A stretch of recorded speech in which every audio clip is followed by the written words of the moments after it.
You're listening to One Sweet Wrestling Podcast. One Sweet Wrestling Podcast. With your host, Beto Barragan. And we all know that when the good Lord created man, he meant for him to look just like me. And Alex Lewicki. The tower of power, too sweet to be sour. I'm funky like a monkey. Sky's the limit and space is the place. The podcast made by fans for wrestling fans. One sweet, one sweet, one sweet, one sweet. You're listening to One Sweet Wrestling Podcast.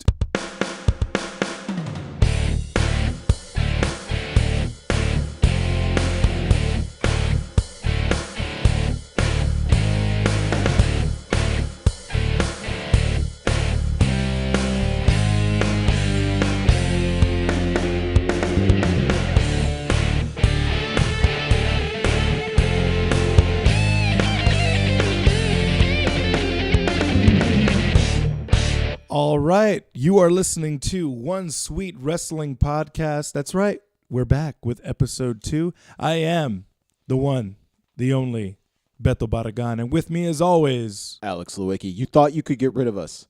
You thought you saw us, one podcast, you went, this is it. They're done. Nah, we're back. That's right, we are back, and we're bad to the bone. It doesn't work that way. Sorry. It played out better in my mind, Alex. I'm sorry about that. I didn't mean anything by it. So, this past weekend was a crazy weekend in professional wrestling. Let's just kick it off because we have so much ground to cover. Ring of Honor at the Austin Highway Event Center in San Antonio, Texas. What a great show, Alex. Yeah, if you guys listened to the first podcast from last week, you know that we were out there and the turnout was amazing. Reports are coming in that ROH sold out all of their tickets while NXT, which was down the road in what a lot of people think was a better venue, did not sell out, even though they also had Shawn Michaels on the card. That's pretty wild, man, because we were talking about that last episode. Just the nostalgia factor, how would that play into the ticket sales for the show? But obviously, Ring of Honor was apparently the better show. I mean, you obviously had Colt Cabana, who was the special guest commentator, which was kind of a surprise to both of us. I was not expecting Colt Cabana, of all people, to show up to that show. Yeah, neither did I. I didn't really think it was going to be any announcers. I didn't think that they were going to be recording for anything, but better announcers for Ring of Honor. Colt Cabana did show up, and he played to the crowd. It was awesome. It was pretty cool. I mean, we're going to go through just the results of the show. Nothing too fancy. We don't want to bore you guys to death with a play-by-play of every little thing that happened on the show. But I would like to just introduce this portion of the show. The show was called Survival of the Fittest. It was, of course, we just talked about Colt Cabana as a special commentator. We also had a special guest host, which was actually Stephen Amell, the star of CW's Arrow, was there to special guest host Survival of the Fittest for Ring of Honor. He was confronted by the team of Frank Kazarian and Christopher Daniels, a.k.a. The Addiction, ROH champ Cody Rhodes, or Cody, as he has to be called now. Yeah, let's not get that cease and desist letter. Right, we don't want to be called out on that. He comes out to the ring, confronts The Addiction, and reveals the newest addition to the Bullet Club, Stephen Amell, the Arrow. Yeah, with a completely new t-shirt, which people were already sporting. Yeah, it was already out there on ProWrestlingTees.com. Be sure to get you a t-shirt from them. That was pretty neat. So give us a rundown of the show, Alex, if you will. We started off, just to kind of to warm the crowd up, fan favorite Cheeseburger was wrestling a gentleman I've never actually heard of, a Justin Taylor. He was really big. Yeah, that was a big guy. Yeah. It was a good show, actually. I mean, a good warm-up match. The crowd was really hot, really behind Cheeseburger. A lot of chants for Cheeseburger. Cheeseburger did a great job. What was the result of that match? Not surprising, Cheeseburger went over. That's right. Cheeseburger is the man. The fan favorite went over. It was great. Then we actually got into the Survival of the Fittest. Now, what this was a tournament that consisted of, I believe, 2 to 3 nights. It started off here in San Antonio.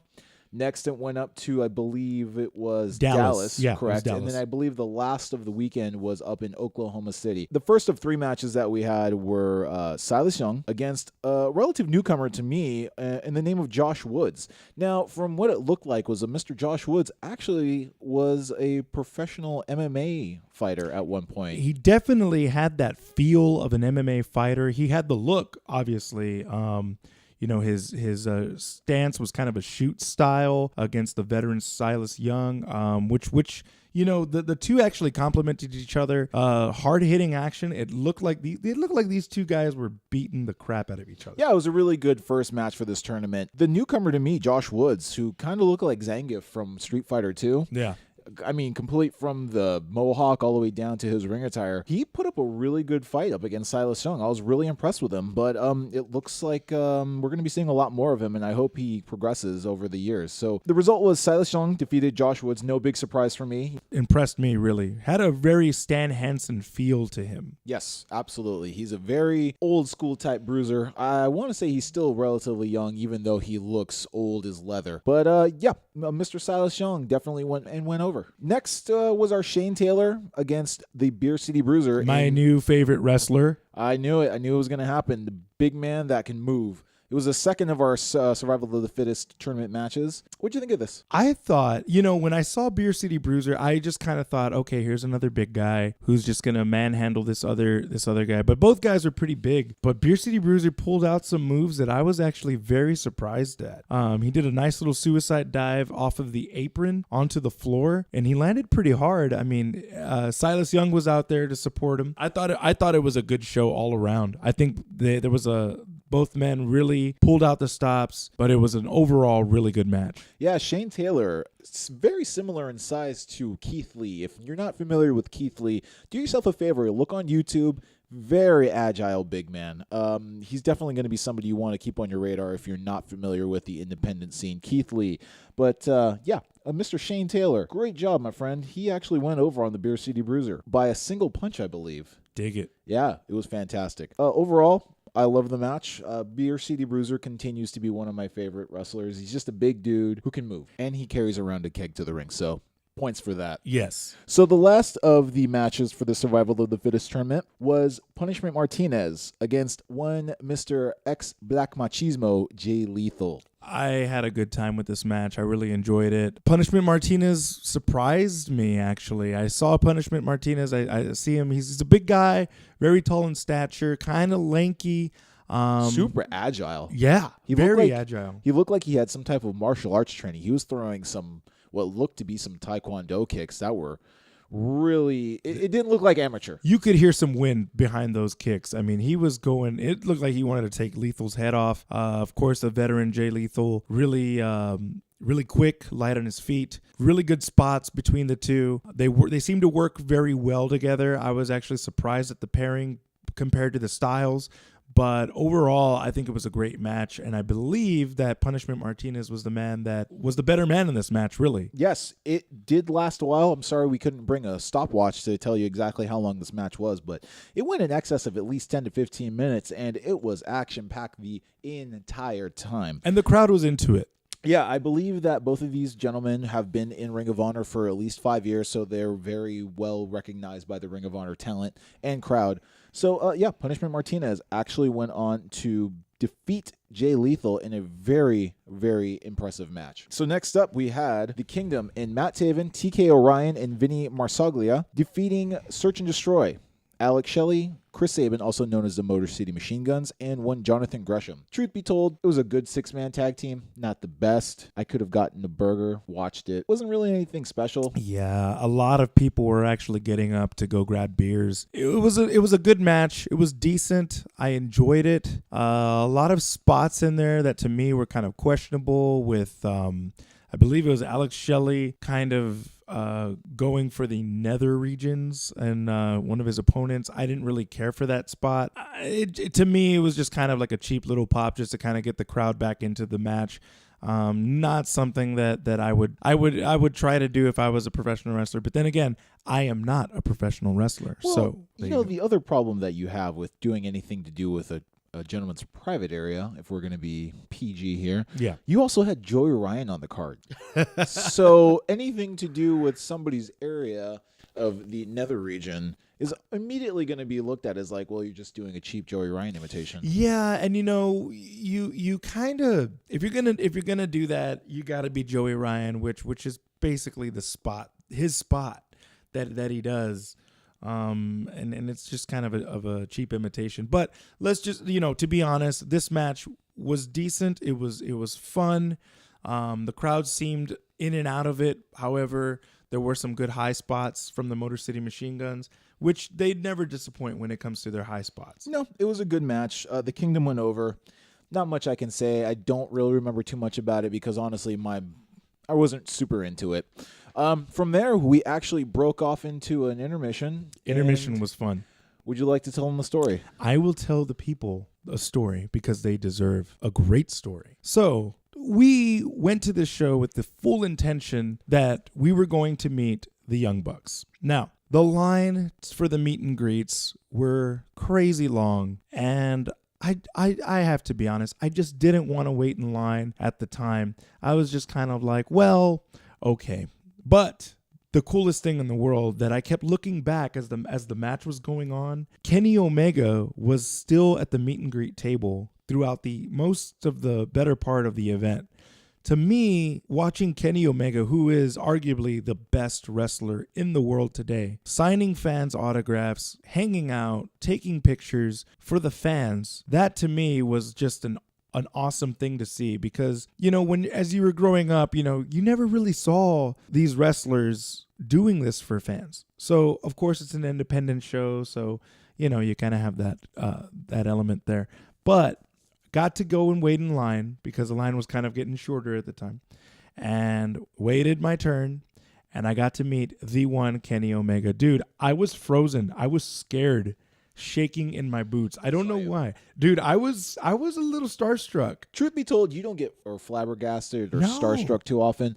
I legit saw you nervous. I was really nervous, and I got up to him, and we're taking a picture, and we're holding out our hands like we're shooting, bang, right?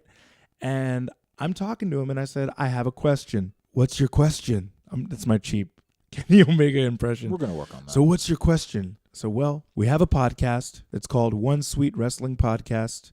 We would like your blessing to use the One Sweet. And he looked at me and he said, you want to use One Sweet? I said, yeah. Is that okay? Yeah, go ahead. Use it. And in my infinite wisdom, I said, are you sure? And he said, yeah, do it. So I extended my hand out, shook hands. Thank you, Mr. Omega. Good luck in your match.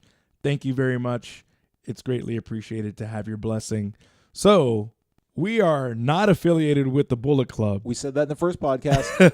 But we do have the blessing to use One Sweet in our One Sweet Wrestling Podcast name. So shout out to Kenny Omega for being really cool and just being a general all-around nice guy to the fans. Yeah, really cool guy. And the cool thing was, Alex, we took when we went to the show, my nephew actually went with us to Ring of Honor. Yeah. And really cool kid, real quiet, to himself kind of thing.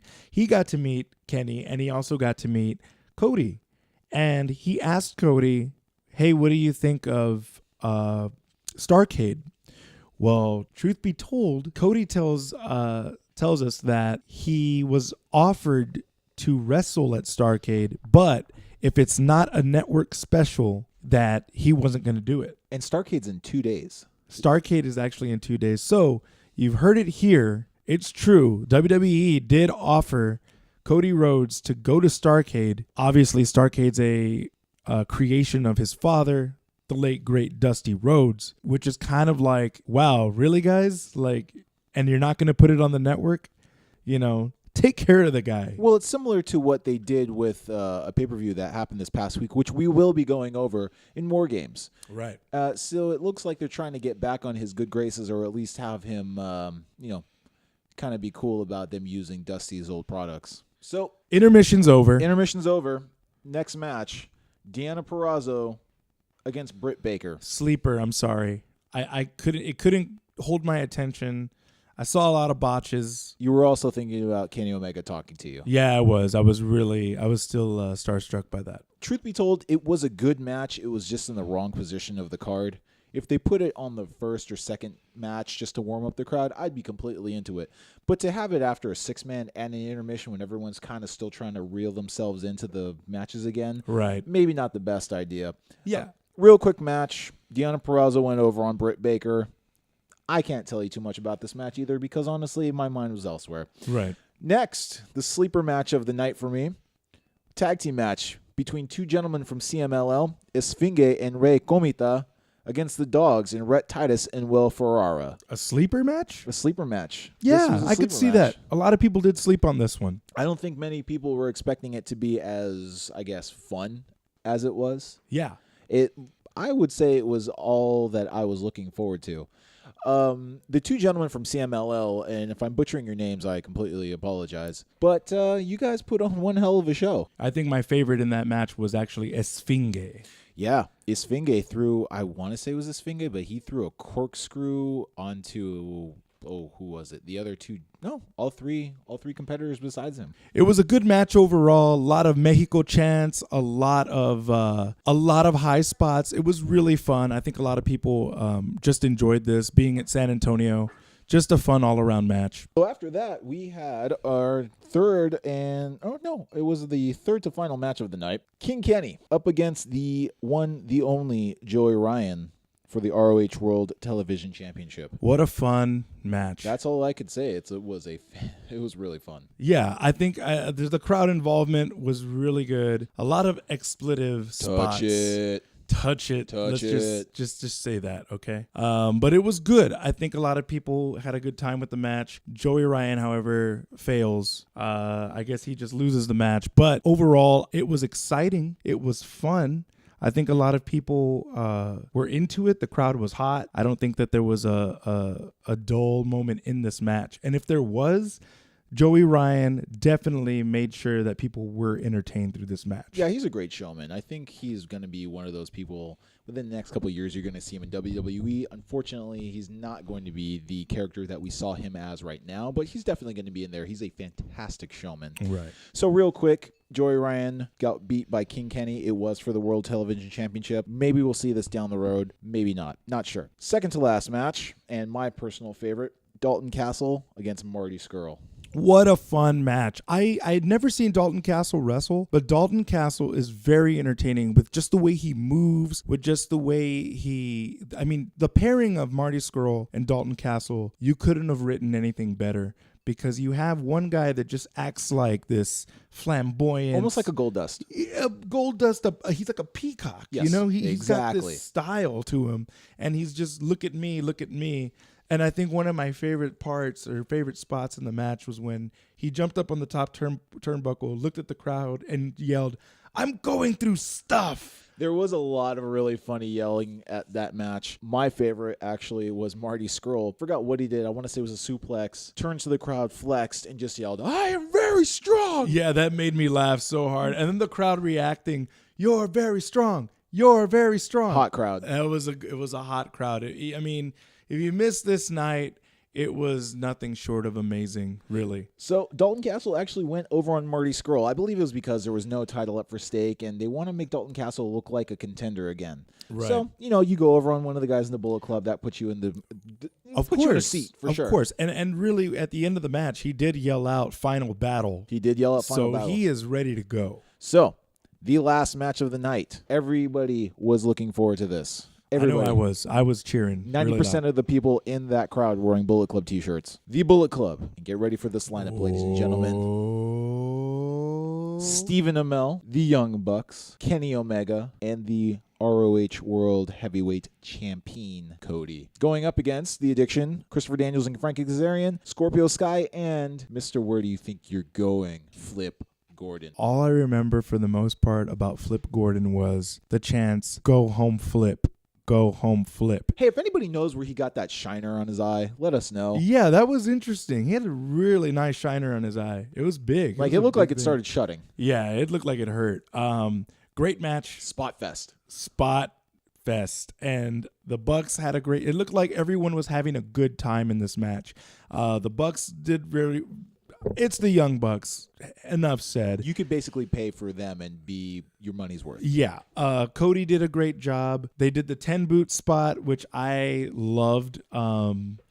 Kenny Omega did what he needed to do. Here's the thing that I noticed about Kenny Omega in this match. He did what he needed to do without overexerting himself, without injuring himself. Just smart wrestling to me, for giving the fans what they want, putting on a great show at the same time. Yeah, he was a fantastic showman. Polite as can be. After the match, he went on to say thank you. Couldn't say nice enough things about the crowd. Couldn't say nice enough things about San Antonio, which evidently was the first time he had ever wrestled in this town. So I wish we took him out for enchiladas, for real. I think he was going to TGI Fridays that night. I think so. But Wait, we're missing something though, bro. What's that? We have to talk. The Stephen Amell's table spot. Oh, speaking of Stephen Amell and spots, did you see him try to do the Styles Clash? That was insane. I was kind of like, whoa, dude. Like, yeah. I was getting nervous because I was like, dude, please don't hurt yourself. Well, don't hurt. He was doing it to Christopher Daniels, and I was like, don't hurt him. That's a move you have to get down pat. Yeah, exactly. And just the fact that Christopher Daniels entrusted him to get close enough to that move, that was pretty cool. Yeah, if you saw what spot he did with Cody, I think it was 2 nights later when he got when he lacerated his back? No, when he got powerbombed through the fire. Yeah. And his back was like torn up after that. Yeah, so kudos to Christopher Daniels for allowing basically a guy with his second match to, use him as a rag doll. Yeah. Yeah.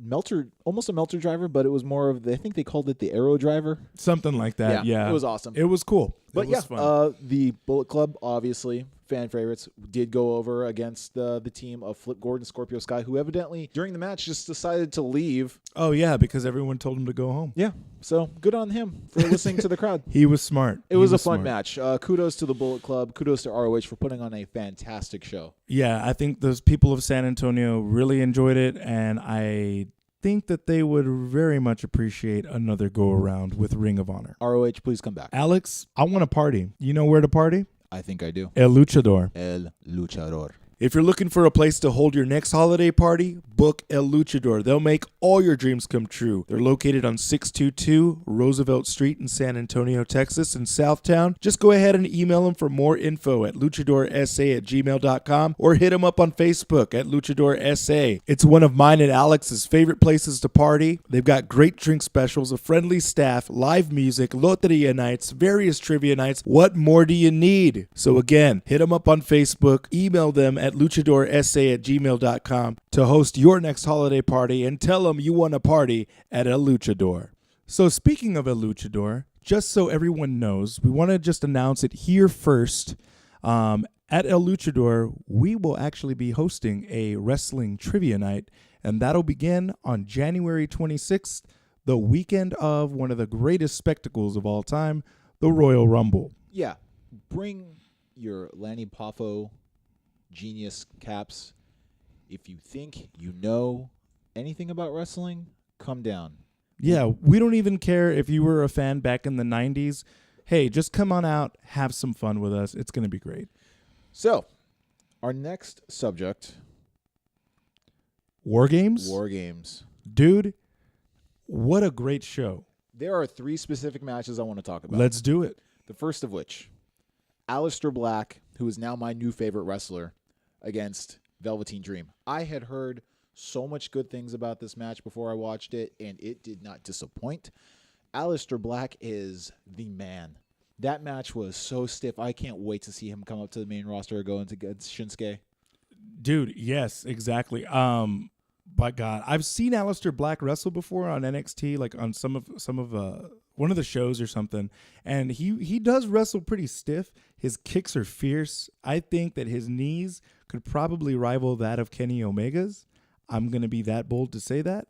But don't take anything away from Velveteen Dream. Velveteen Dream has quickly become probably one of my favorite wrestlers now, because he's got that Rick Rude swagger to him. And he's only been wrestling for 3 years. And he's good. For 3 years, he's not bad. And I mean, the Rick Rude nod with the painting of the tights with Aleister Black's face on him. Well, and his hip gyrations, it's picture perfect. It's almost like he is Rick Rude reincarnated. Yeah, it's fantastic. It was an awesome match. Honestly, I can see Aleister Black before he gets called up to the the main roster. I can see him going for the title. Definitely a title contender. He needs to be holding the NXT title now, and I think he'd be a very, great contender as far as holding that belt now. So the match psychology was awesome. The whole match was centered around a very easy premise. Velveteen Dream wanted recognition from Aleister Black. Aleister Black would not give it to him. So he basically said, fine, you don't want to give it to me. I'm going to beat it out of you. Kind of like a Muhammad Ali, what's my name? Yeah. Yeah. And just watching like them going back and forth, tit for tat almost, just like super kick. Super kick. And then you have like moves like with what about that spot that he throws him into the corner and then he does that lion salt off the middle of the rope? It was awesome. That was magic. He is such a good ring technician. He worked on an arm for a good 4 minutes, and he just made it look like a work of art. And kudos to Velveteen Dream for selling that. Yeah, fantastic for a 3-year. For both of them Aleister Black's been in the business for about 10 to 12 years. Yes. And for Velveteen Dream to hold his own against a 12-year veteran for only wrestling 3 years, that's amazing. Yes. Ladies and gentlemen, if you have not seen Aleister Black wrestle anywhere else besides NXT, look him up under the name of Tommy End. Yeah, great athlete, great wrestler. I love the ending of the match. Spoiler alert, Aleister Black wins, and I love the fact that he says to Velveteen Dream, as Velveteen Dream is trying to wake up from his coma from all the kicks that Aleister Black gives him, he says, enjoy infamy, Velveteen Dream. And the crowd pops. And then walks away. Clean. Was awesome. It was amazing. So, honestly, I want to see a rematch. Oh, yeah. Let's do it. I want to see it at the next TakeOver. That would be amazing. That would be awesome. Next match, we're going to be skipping around a little bit because, honestly, you probably watched this and you probably know what happened, but you want to hear what we're thinking about. Exactly. We had the War Games match. Authors of Pain with Roderick Strong wearing... I don't know, camouflage. It looked like the Shield in NXT. Yeah, it was interesting. It was cool. Against... Undisputed Era. Undisputed Era. Adam Cole, baby. Former ROH Tag Team Champions in Red Dragon and former ROH Heavyweight Champion in Adam Cole. Yeah. And then finally, they had Sanity. Maybe had the MVP of this whole night. Oh my God, bringing in all those weapons into the match and just destroying and demolishing every team in it. Just great. There was some color, but it wasn't purposeful. It was actually just a huge botch. But wow, if you have to, I can't explain it, Alex. Like, you have to just basically sit there, watch the match, and invest some time into watching this match. Lots of high spots, lots of damage done to everybody. I'm surprised that these guys survived War Games. Nice. Killian Dane. Beast. Please go up to the main roster. He needs to go up to the main roster and face Braun Strowman. Let's just book it, Vince. Yeah. Oh, my God. Killian Dane, that guy did a coast-to-coast, and as big as he is, it was effortless. It was like nothing. It was awesome. With the trash can there, just selling galore. Everyone sold for each other. Everyone had a spot. Everyone got their work in. It was great. He could great. take a bump. Killian Dane took a Super Collider as it looked like the middleman getting hit between two more people. Killian Dane was slammed by two people. I'm sorry. I'm just laughing at this. Yeah. We're good. No worries. I do have one issue with this War Games. Okay, what's your issue? They need to reformat it. Reformat it how? It reminded me of too many things and not a War Games. Maybe it needs the top of the cage? It needs that. It needs to be utilized better. Yeah, I can see that. It really seemed like they could have made this a Hell in a Cell and it would have just been as effective. It was kind of like the New Day against the Usos with all the weapons being thrown into the ring, which I didn't have a problem with it. Like, to be honest, like, I don't mind the weapons being thrown in. I want to see like just more utilization of the cage itself. It really felt like they just used the cage for the name of the show. Yeah, and I mean isn't that what War Games pretty much is? Like for the most part, back in the day, they would use the cage, and that was your most powerful weapon. Yeah. Yeah. It didn't really seem like it was used that much. Yeah, and it should have been. Except You're for right. that giant suplex spot, which Adam Cole, if you haven't seen it, Adam Cole was suplexed off of the top of the War Games cage onto all the other competitors by one Roderick Strong. That's your boy right there too. So Yeah. that was pretty cool. That was a fun match. Roddy broke everyone's back in that match. Yeah. It was so awesome. And who comes out on top? The Undisputed Era with Adam Cole, baby. Bullet Club 2 for 2. That's what I'm saying, man. That's what I'm going with. Real quick rundown of everything else that happened. There were a few title changes. Yes. Would you like to tell them what they were? Let's see. It was Ember Moon as the women's NXT new NXT Women's Champion. She hits the Eclipse. She takes out Peyton Royce and Nikki Cross. I mean, lots of back and forth motion. Kairi Singh, the woman who won the Mae Young Classic Women's Tournament, was actually in that match as well. So I guess she earned her spot for winning the tournament. So I mean, overall, it was a good match. Overall, I didn't see it. To be honest with you, I've fast forward it. I would not completely recommend it, but if you saw it in passing, it's entertaining. Okay. The other match was Drew McIntyre and Andrade. I'm going to butcher this name. Andrade Cien Almas? Cien Almas. I always mess that name up. But good match. Lots of false finishes. Back and forth through the whole way. Vicious Hurricanrana spike by his valet, Selena Vega. Selena Vega. And she's probably on her way to becoming either a great manager. I can see that, like a Sherry Martel kind of thing. Okay. I think she'd do very well in the Luna Vachon role. I could see that. She's very physical. Right. Great technician as far as doing a Hurricane Rana. And she's not afraid to get in there with the guys. No. That's what Honestly, was cool. the one thing I did like about this match was the fact that they used a luchador and they used his size and speed to really tell the story with a tall, strong guy. He was getting tossed around a lot, and it really looked impressive. Credit to Cien Almas for selling most of those moves. Yeah. I would also like to say that unfortunately, Mr. McIntyre had a legit injury. Really? Yeah, I can't confirm it.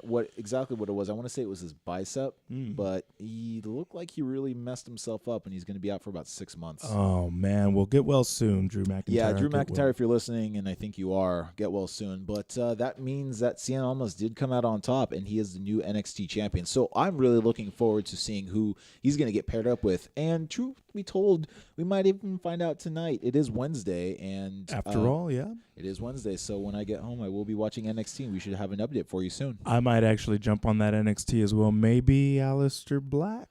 If that happens, I'm going to be so hyped up for the next title match. That would be a good match. It would be a good match. But alas, War Games was complete on Saturday night, and it was fun. Lots of action. Action movies? Yes. Total Recall? Running Man? We were talking about that at ROH. Running Man, bro. The best Arnold Schwarzenegger movies. That's what I'm about. You know what? I actually saw Thor not too long ago. How was it? It was amazing, and I actually ran into some really cool guys that were there to review it. So let me go ahead and introduce to you those guys. Hey moviegoers, this is Ryan D, aka Ryan680. This is Alamo City Movie Talk. Meet my crew. I'm Mike at Polaris Mike. We do movie reviews. Juan at Cloud X Stripe, and we do trailer reactions. I'm Juan the Cook Crane, and we do everything movie related. And once again, you're listening to One Sweet Wrestling Podcast. If you're looking for a unique, clean, and comfortable shop to get your next tattoo, check out the artists at Galavetta's Tattoos. They're located downtown San Antonio at 628 South St. Mary's, just north of Cesar Chavez. Galavetta's is home to some of the best, most experienced tattoo artists in San Antonio, and the only shop in town with 4 female artists on staff. Established in 2005, Galavetta's Tattoos offers a variety of styles and the highest quality tattoos with a price that won't hurt your budget. So stop by for a consultation or give them a call to schedule one. It's easy. 210-227-7673. That's 210-227-7673. Galavetta's Tattoos, San Antonio's favorite tattoo shop. Yeah, I like that tattoo shop, man. It's probably one of my favorites. It's San Antonio's favorite. You going to get some new ink? I'm actually thinking about getting a Misfits tattoo pretty soon. Yeah, I want to get a Creature of the Black Lagoon on my leg. That's what I'm talking about. Dude, that's sick. Right? I like that idea. Yeah. Yeah, because it's real, man. It's going to be real. That's our Macho Man and Jake the Snake Roberts impressions. Oh, my gosh. So let's talk Survivor Series. We're just going to run really quickly through the matches. On the pre-show, we actually had Elias defeating Matt Hardy. I'm waiting for him to go broken. I'm not sure this is going to happen. Hopefully it does. Enzo Amore is still the Cruiserweight champion. Whoa. Yeah, exactly. He went over on Kalisto. Hopefully we get some fresh blood into the Cruiserweight Championship. Breaking story. Hideo Itami. Coming to 205 Live. Please take Enzo Amore's title. Yeah, make him go to sleep. Please. Then we had in the pre-show, which is terrible that they weren't included on the actual main card, Kevin Owens and Sami Zayn. What? Yeah, I know. They defeated Breezango, the team of Fandango and Tyler Breeze, who I actually find entertaining. I like them. Just horrible that they're even on the pre-show. This match should have been on the main card. We also have on the first match of the night for the main card, The Shield, Dean Ambrose, Roman Reigns, and Seth Rollins defeat the New Day. I think you went New Day on your prediction. Yeah, I did. Yeah, I think I went Shield. I'm not sure. I think I'm just messing with you. I think I just want to go up against you in argument here. Yeah, well, whatever. Who won? On that match? Yeah. Shield versus New Day? Yeah. Oh, the Shield. Yeah. It was good. There was a lot of high spots on there. They did a top rope power bomb. Triple power bomb, which was kind of cool. The New Day kind of threw out a kind of pseudo Meltzer driver. It was kind of weird. I wasn't too vested into this match, but the crowd was behind it. They had a good time with it.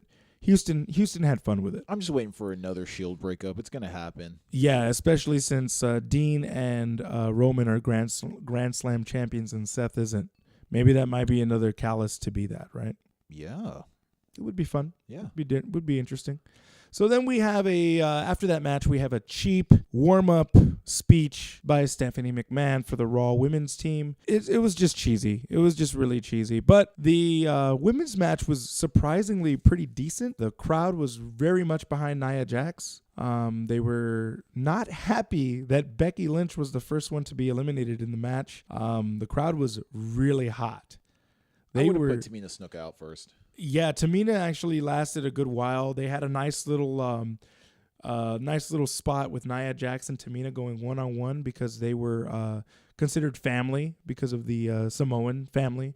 Lots of headbutts, classic Samoan moves, things like that. Pretty interesting. One of these days, we should just go through the full lineage of that family and see how many people are truly related to each other. I'd be totally down for that. I know that Tamina is Superfly, Jimmy Snuka's daughter. Right. And Nia Jax is actually cousins to The Rock. So I'm sure they're related someplace. Somewhere down the line, there is some relation there. Your prediction of this match was actually correct. It was Asuka as the sole survivor. Take it to the bank, ladies and gentlemen. If you want to go to Las Vegas right now and put some money on black, put it on 21. You're going to win a lot of money. Let's do it. Do it. Do it. Do it, Bacardi and Cola, do it. That's all I'm going to do in Vegas. So, go with Alex if you want to win some money. Don't go with Alex if you want to win some money. If you want to get partied down and do the penny loafer shuffle, oh boy, you just call on me. Woo! The Beto boy. I went there. Wow. Yeah, I went there. Go with Alex if you want to play some video games at the arcade. There you go. That's what's up. United States Championship. The crowd was not into this. Dude, I'm just hearing this, and I don't care. Baron Corbin against Miz, the Intercontinental Champion. You mean the Marine 6, Miz? It was just not. It was okay. It was a good match. It was fun, but the crowd in Houston was not for it. They did not have they weren't having it. Well, what are the stakes here? There are no stakes on any of these matches except for brand supremacy. I did hear somewhere on a podcast that they made a really good point. They said, why not make it worthwhile? Maybe the winners from the brand of said brand would be the last 15 spots in the Royal Rumble. That's a really good idea. Why not? That is a really good idea. Why not? I can't take credit for that. But I understand why they didn't do it. It makes too much sense. Exactly. Like anything else in life, if it makes too much sense, don't do it. Next up, you have the SmackDown Tag Team Champions, the Usos, who defeat the Raw Tag Team Champions, Sheamus and Cesaro, whatever you want to call them. The Bar. The Usos come out with this promo basically bashing the Bar, coming up with different cute little ways to come up with using the word bar. I was actually surprised this match. I was not really, it was very much like the Miz and Baron Corbin match. I didn't really care too much about it. Well, they all had 4 competitors in the Bar, and the Usos that can, they're good competitors. They're really good. They're really good at going and doing pretty spectacular moves. And they did. They were actually, it was a back and forth, a lot of false finishes. So they started with a lukewarm crowd, and they brought the crowd back to life. That's the thing that I can take away from this match. It was fun. The weird thing is somebody needs to get a cease and desist letter. I'm not exactly sure who it was. Could have been Byron Saxton. It could have been Corey Graves. Could have been Michael Cole. But they mentioned, wow, the Usos are really having a super kick party. Come on, y'all. Cute. Come on. That's cute, Vince. Very cute. I was hoping that somebody would have been. I was telling, my girlfriend and I were watching the match, and I was like, watch, one of them is not going to talk. She goes, why? Vince is probably yelling at them. Oh, come on, pal. What are you doing there? Oh. Wow, Bruce Pritchard's on the podcast, ladies and gentlemen. All right, give it up, Bruce. You know. Oh, I tried. Then you have the women's match. SmackDown Women's Champion Charlotte Flair, who actually was supposed to be in the women's match of Survivor Series. Yeah. She beat Natalya for the title on SmackDown. So now she isn't in this match, and Natalya was in the women's elimination match. Who did she face? Natalya? No. Charlotte. Yeah. Oh, she faced the goddess of Raw, Alexa Bliss. Why was that not a WrestleMania match? I think they're going to do that eventually. Hopefully they do. It was actually a pretty good match. Alexa Bliss was in command most of the match. It was very reminiscent of Ric Flair title defenses. You know how back in the day, Ric Flair would take massive bumps. He would just get beat up and just narrowly escape with the belt. Yes.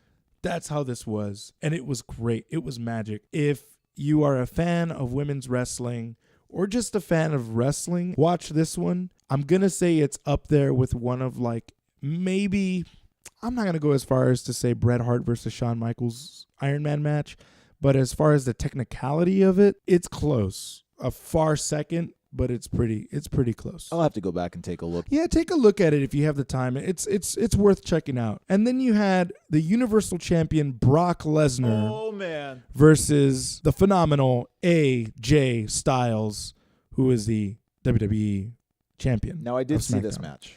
What did you think of this match? It was awesome. For something that got thrown together within, 2 or 3 weeks, I think they really put it together. Kudos to Brock for selling that calf crusher. I was going to say, I wanted to talk about that. This is probably the only time that I've ever seen Brock go in a while since he's been back. I mean, we had the Goldberg match, and it was a quick match, whatever. But this match was kind of drawn out. You kind of got this David and Goliath story going back and forth. Brock selling that calf crusher was pretty cool. Yeah, this was one of Brock's better matches, not even in terms of how he was selling, but in terms of the fact that he was doing some moves like the belly-to-belly suplex over AJ Styles and throwing him pretty much halfway through the ring. Yeah, he was tossing AJ around like a rag doll. Also, kudos to AJ for selling those and making it look like they were, getting destroyed. And it wasn't like a Dolph Ziggler sell. It was like, help me, I'm getting the crap kicked out of me. That's how well AJ Styles was selling. They did do a very good story in the fact that AJ was going after that left knee. Reports are people thought that Brock legit messed up his knee. Yeah, he was limping away after the match, and he was kind of mouthing to Paul like, hey, yeah, I need some time. It was interesting. AJ came up short in this match, but what a great showing between the two. I would not be surprised to see these two at WrestleMania as the main event. Yeah, you didn't really lose anything by having AJ go down. No. I think what it's going to be doing is eventually makes Brock look like this indestructible monster that just goes through everybody, including AJ Styles, yes, which ultimately leads you up to a rematch, possibly with Roman Reigns, to make him look that much stronger. Real strong. I'm not into it. I really hope that's not the main event at WrestleMania. But we have the last match of the night. Yes, this was Team Raw, the team of Kurt Angle, Braun Strowman, Finn Balor, Samoa Joe, your homie from SoCal, and the game Triple H against Team SmackDown, the team of Shane McMahon, Randy Orton, Bobby Roode, Shinsuke Nakamura, and John Cena. So That's a strange pairing. yeah, so the stipulation on this match was if Kurt Angle's team, Team Raw, if they lose, then Stephanie McMahon will revoke Kurt Angle's power of general manager of Raw, and I'm assuming take over Raw. But Team Raw defeats Team SmackDown. Lots of stories can be told in here. You had Triple H, who brought in Shinsuke Nakamura. And Roode. And Bobby Roode. You had Finn Balor and Nakamura, who made their names in Japan. You had Samoa Joe, Bobby Roode, who came from other promotions. Kurt Angle, Shane McMahon, and Triple H as brother-in-laws. John Cena it just seems like John Cena's just kind of thrown in there. John Cena against Kurt Angle. Which was John Cena's first match in WWE. SmackDown. On SmackDown, that's right. And I mean, you kind of had like all these elements into this match that I can see this. You could have some decent matches being pulled from here and picked apart to be a WrestleMania card. Well, even not against opponents of opposite teams. There was a little showdown between Samoa Joe and Braun that I kind of hope that they keep going down that rabbit hole and let them kind of have a little program for a month before Royal Rumble happens. Yeah, why not? That would be fun. Yeah, make one guy look stronger than the other. At this point, January is just around the corner. Royal Rumble's coming up. Lots of cool stuff happening in the world of WWE, in the world of professional wrestling. And the world of our cool podcast, things. too. Yeah, exactly. We will actually be hosting a trivia night at one of our favorite spots, El Luchador. A good quiz show. Pro wrestling quiz trivia night. We're gonna have vendors out there. We're gonna have live music out there. It's gonna be a fun time. Come on out, hang out with us, knock a few back. Let's talk wrestling. And we also want to thank Luchador as one of our sponsors, Galavetta's Tattoo, and Alamo City Movie Talk. Thank you guys for your support. We look forward to providing more podcasts in the future, and we are looking at Clash of Champions will be our next pre-show and our post-show as well. So be on the lookout for that. Also, we're going to go ahead and put some polls up on our Instagram and our Facebook. Just check us out at One Sweet Wrestling Podcast. That's on Facebook and Instagram, and also on the Twitter. Look on our stories on Instagram. You'll see our polls there. Which match was... We'll throw some really cool polls up there. But thanks again, guys. Have a good one. One Sweet. We out.